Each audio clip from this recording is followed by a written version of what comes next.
The queue jumping scandal that shook Madeira. What really happened with Prime Minister Keir Starmer? Picture this: a sun soaked day in Madeira, one of Europe's dreamiest holiday destinations. Hundreds of tourists were waiting patiently, some since early morning, at one of the island's top attractions, the famous toboggan ride. This unique experience draws travelers from across the globe, often requiring hours of queuing under the scorching sun. It's a rite of passage for visitors. But on this particular day, something happened that's ignited a firestorm of outrage. Enter UK Prime Minister Keir Starmer and his family. What should have been a low-key family getaway has spiraled into a full-blown PR disaster. Forget the carefully curated image of a leader in touch with his people.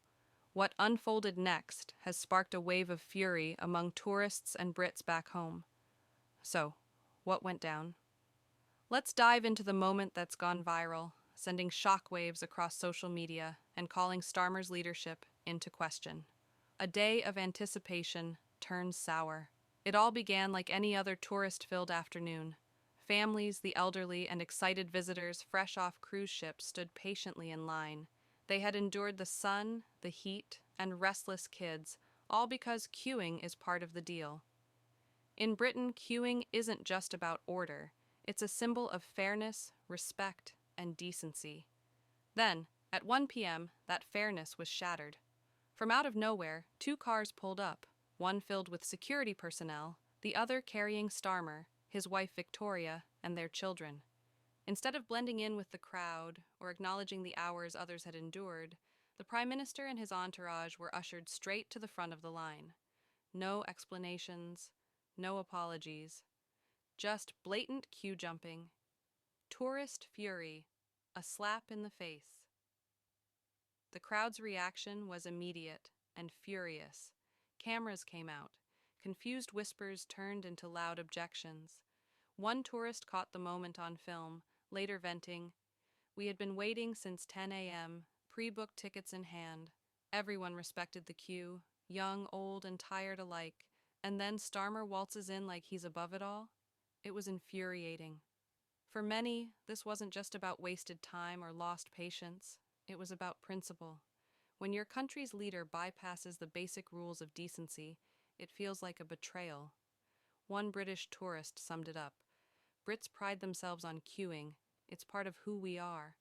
To see the Prime Minister so shamelessly disregard that, it was entitled, it was arrogant, it was disgusting. A moment that went viral.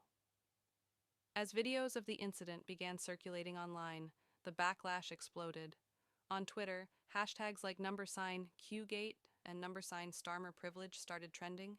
TikTok erupted with rants, reaction videos, and memes dissecting every moment of the scandal. One user nailed the sentiment: if Keir Starmer can't respect a queue, how on earth can he lead a nation? This wasn't just poor judgment, it was a blatant show of elitism. Parents were particularly incensed, with many asking, "How do you explain fairness to your kids when even the Prime Minister doesn't seem to care? Security or ego?" A divided debate. Defenders of Starmer have argued the queue jumping may have been a matter of security, not entitlement. As a Prime Minister, Starmer requires additional precautions, particularly in public settings. But critics weren't buying it. If security was the issue, many suggested more discreet alternatives, such as an earlier private booking, could have prevented the debacle. One outraged holidaymaker offered a blunt assessment. This wasn't about safety, this was about ego. Starmer wanted to flaunt his importance, to remind us he's not one of us. It was shameful. The bigger picture. What does this mean for leadership? This incident has struck a deeper nerve because it symbolizes something much larger, a growing disconnect between leaders and the people they represent.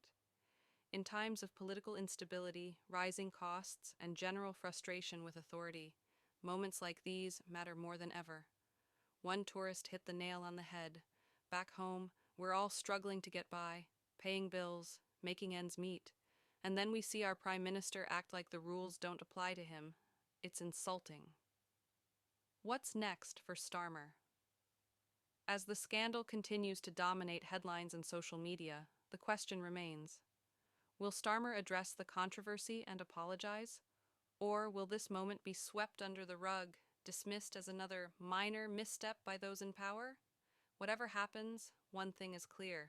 Leadership isn't just about speeches or decisions in Parliament, it's about actions that reflect character, empathy, and respect.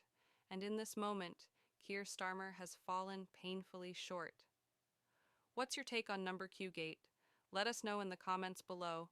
And don't forget to like, subscribe, and hit the notification bell for more viral stories like this.